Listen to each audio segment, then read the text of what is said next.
à quand le Maroc va-t-il retourner à l'Union africaine, au sein de l'Union africaine, et la question de l'autonomie du Sahara occidental? L'Union africaine, le Maroc est un pays des fondateurs de l'UIA. Et il a quitté l'UIA, disons d'une façon... il était obligé à quitter l'UIA. Il était obligé parce que reconnaître une république qui n'existe pas sur le terrain, et reconnaître une république qui n'a pas de souveraineté, qui n'est pas une vraie république, c'est une déclaration de guerre contre le Maroc. C'est pour ça que le Maroc a immédiatement riposté. Il a quitté l'UIA, mais il a fait tout ce qu'il peut pour aider les pays africains et pour aider l'UIA même à rester unis. Parce que pour nous, l'essentiel, c'est que l'Union africaine reste aussi, même aujourd'hui, reste unie. On a, bien sûr, on est fiers de notre appartenance africaine.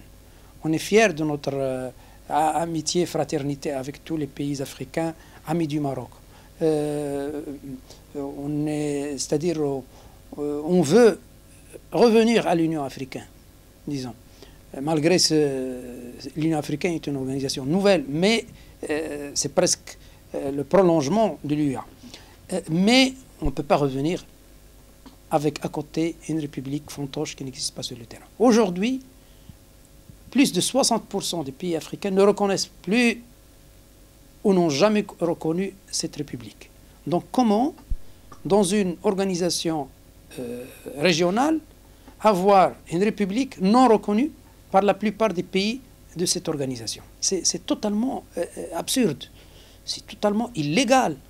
Donc, je ne sais pas, il faut que l'Union africaine elle-même résolve son problème. Demain, il y a beaucoup de pays d'Afrique où il y a des régions qui veulent, c'est-à-dire où il y a des courants séparatistes qui veulent s'auto-proclamer comme État indépendant. Est-ce qu'on va tolérer ça jusqu'à l'infini? Si les autres pays d'Afrique ne le tolèrent pas pour eux-mêmes, pourquoi l'accepter pour le Maroc? Cette république fantoche n'est pas reconnue sur le plan international. Elle n'est pas membre de la Ligue arabe, n'est pas membre de l'OCI, n'est pas membre des organisations internationales. Donc l'Union africaine doit revenir à la légalité internationale. Dès que l'Union africaine prenne cette décision, le Maroc est prêt à revenir auprès de ses frères et de ses sœurs au niveau de l'Union africaine.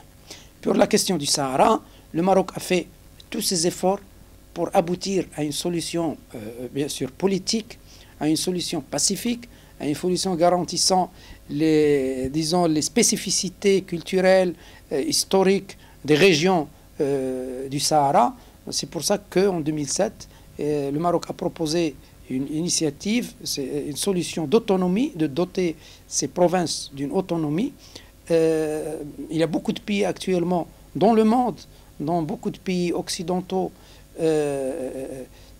considèrent cette proposition marocaine comme sérieuse, comme crédible, comme réaliste, comme la seule solution sur la table des négociations, comme disent beaucoup de frères et d'amis.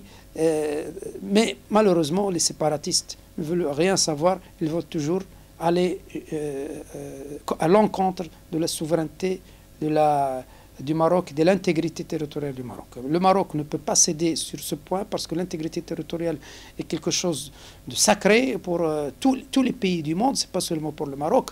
Et le Maroc ne cédera jamais sur ce point, c'est une ligne rouge, c'est pas seulement pour le Maroc, mais pour tous les pays frères.